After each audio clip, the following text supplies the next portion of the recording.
I'ma keep it a bean. Stick to the script, every scene. This from last year, but they clean. Say to say, I'ma take something else, but it's a winning team. Charlie Sheen, fam gang, the regime.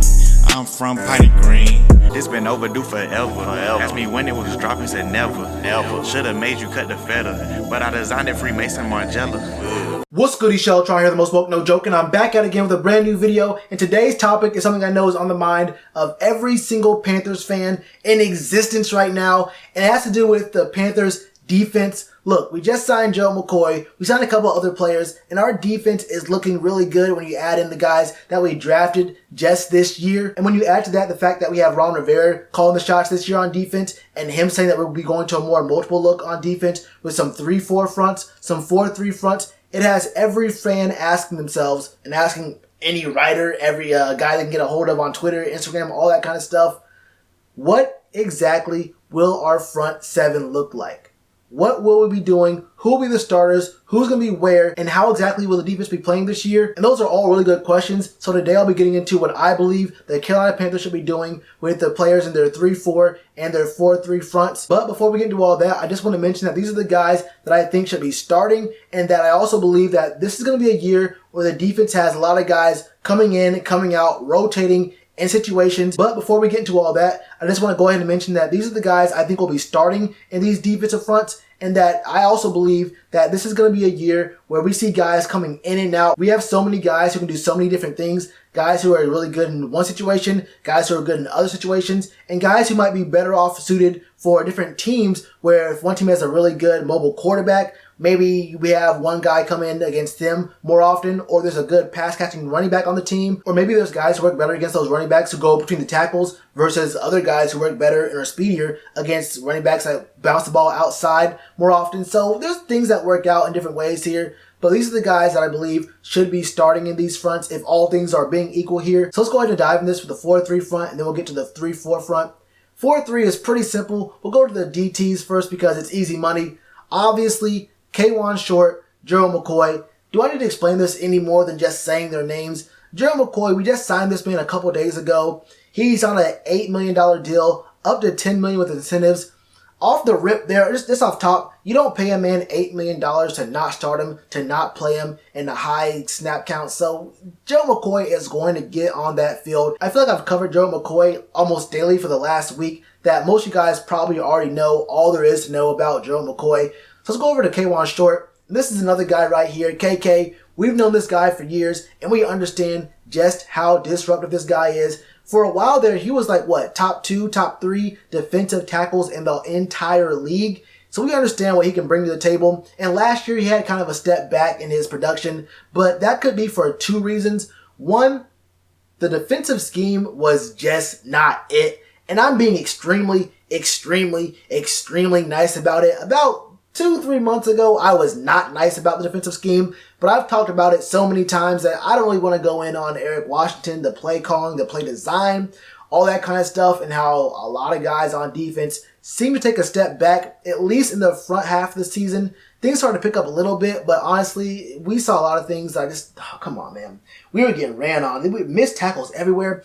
Either way, yo, that's one part of it. The other part is, during K1's biggest, reign of terror in the NFC South, we saw him running with a really good partner in crime in Shellitronnn, and last year he did not have that. Now, a lot of fans are really quick to say, oh man, Dontari Poe is trash. Oh, he's garbage, man. We should have cut Dontari Poe. He is not good for this team at all. But fans who said that are either ignoring or just never knew that Dontari Poe is a 3-4 DT. He was never meant to be playing in a 4-3 look. He really wasn't going to be showing his true potential in our scheme last year. But this year, with us going multiple and then picking up Gerald McCoy, we have Dontari Poe playing in his position in 3-4, and we have 2 guys on the interior in a 4-3 who are really ready and prepared to do what they have to do. So that's easy money right there. Defensive ends, also pretty easy. Mario Addison. This is a guy who puts up really big numbers, a guy who's been disruptive, and a guy who's been pretty impressive over the last couple years, and he seems to be kind of, maybe underrated in a few ways, and I'll admit it, even I've underrated him, because when you watch Mario Addison,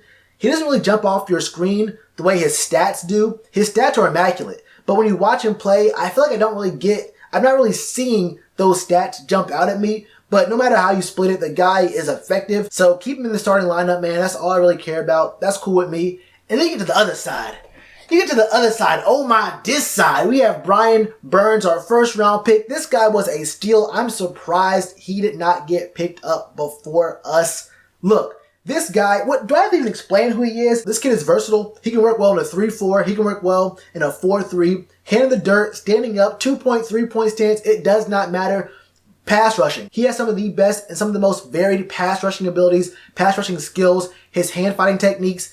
In this draft, he could be one of the better defensive ends in this division. But thinking about it even more though, he's a lot more versatile than just that because he can also back out and play some zone as well. So whether he's playing with his hand in the dirt in the 4-3 or he's playing standing up, there could be some opportunities for trickery here where we have Brian Burns with his hand in the dirt in the 4-3 on the D line, and then he backs up into coverage. And that can confuse the O-line, get their assignments messed up. And he can be another guy in coverage the quarterback doesn't account for pre-snap. So Brian Burns has to be on the field. You have to have this man on the field. And he works better in the 4-3 with his hand in the dirt than the 3-4. But he can stand up in the 3-4. We'll get to that in a minute. Linebackers, two of these are very obvious. Luke Kuechly, the best middle linebacker in the game. You could argue the best linebacker in the game. I'm not going to spend too much time on Luke. 4 U's, 12 K's, 137 E's. Look, you know what the deal is with Luke. Then Shaq Thompson, a very, very, very solid linebacker out here. I've been seeing people say he's overrated or, is he actually worth the money or worth extending long-term after his deal is over, after this option. And that sounds kind of weird at first. And I think that Shaq has been a victim of his own, hype around him because a lot of fans had him hyped as Blueface Baby, the next big thing. But the point is, for this year, there's no way you do not start Shaq Thompson, but don't sleep on Jermaine Carter as well. Jermaine Carter is actually a really good piece, but Shaq Thompson is obviously the starter here as a linebacker in a 4-3 front, easily. And the last guy in our front seven in the 4-3 is Bruce Irvin. We just signed this man to a 1-year deal. I like Bruce Irvin a lot, and I really do believe that he is the best option as an outside linebacker in the 4-3. The guy can play in coverage. The guy can rush. He can play with his hand in the dirt as well, so I wouldn't really be all that surprised to see him as a defensive end, even in a 4-3 front. So I'm cool with this 100%. We may see some fronts where we have Luke, Jermaine Carter, and Shaq Thompson, and then our 2 ends are either Brian Burns and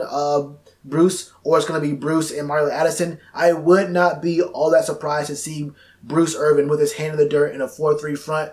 But that's the 4-3. We already seen the 4-3 before. Let's get down to the 3-4 front right here. 3-4. This one is a little bit harder. Now, I've been seeing on Instagram a few times where people have been saying that the front 3 are going to all be defensive tackles. I do not like that idea at all. It makes no sense to have not a single edge rusher on your D-line in the 3-4. Now, we do understand that most of the focus in the 3-4 is going to be coming from the linebacker position, but it makes no sense at all to me to have all defensive tackles, or at least for the starting unit to be all defensive tackles along the front.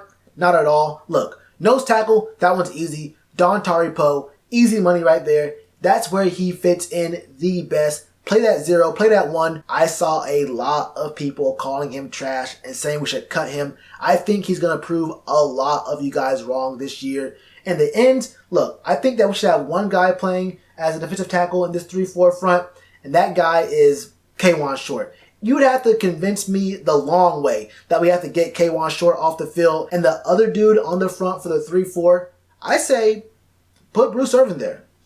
Put Bruce there. I'm 100% cool with Bruce playing in the 3-4. Now, I kind of tossed this up a little bit for myself. Maybe Bruce Irvin, maybe Mario Addison. I like Mario Addison a lot there.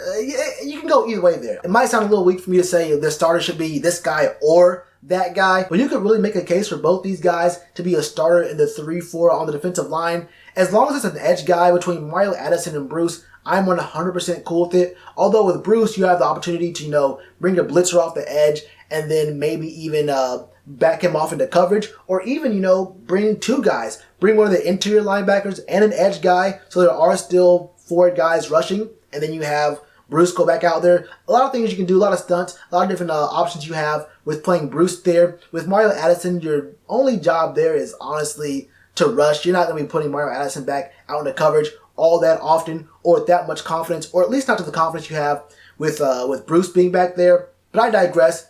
I will also say right now that Brian Burns should not be playing with his hand in the dirt in the 3-4 all that often. I think he's much better suited to be playing outside linebacker in this 3-4, and that's where we'll start. This is where he'll really shine. He is great in the 4-3, hand in the dirt, but in a 2-point stance, this man is unstoppable. Back him up, give him a running start to the quarterback. This dude is he's a monster. He's a monster. I think he'll be a really great addition to the team in the 3-4 front. Brian Burns, I don't have to explain it all that much. Then you get to the next two obvious choices. Luke Kuechly, Shaq Thompson. I mean, how do you take these two off the field? Especially Luke. Luke and Shaq are in two different conversations, but still, you'd have to convince me the long way that Shaq Thompson does not deserve to be on the field here because he can disrupt the run, but also play in coverage as well. So there's things you can do there where maybe you have Brian spaced all the way out to the edge, and you can probably still allow Shaq to play against the slot receiver if there is one there. I would not be all that surprised if we have a 3-4 and not like a 3-3-5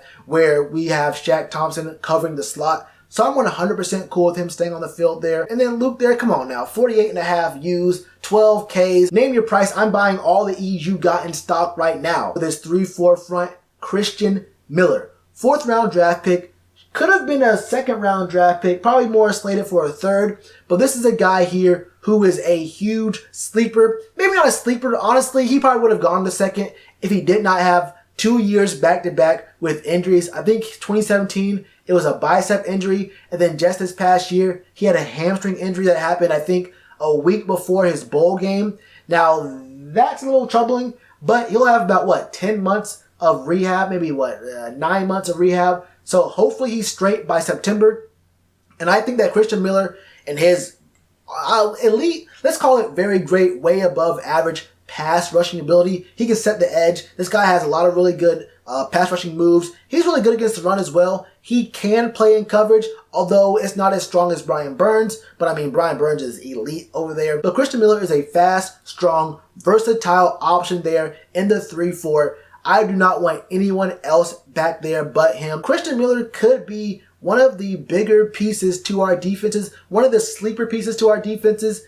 Both these defenses are fast, strong, and they can cover. That's the biggest thing here. Whether we're in a 4-3 front or a 3-4 front, we are very, very versatile. We have guys who can have their hand in the dirt, guys who can stand up, guys who can do both, guys who can rush the quarterback, guys who can set the edge, guys who can be big, strong run stoppers, while at the same time having some really good coverage. So we have all the bases covered in terms of our front 7 here. I may do a video later on talking about our secondary now that we just signed Javian Elliott from the Bucks. But this video was focusing on the front 7 alone, and I really do believe these guys are well suited to becoming a top 5, maybe even a top 2, maybe even the best defense in the NFL in 2019, man. That's how I feel about it. How do you feel about it, man? Let me know all your thoughts in the comments below. Hit that subscribe button, hit that bell, and you already know to do with that like button. Cheers to you, appreciate the chance. Been told y'all I been the man. Been told y'all I had the gift. Tell a friend to tell a friend.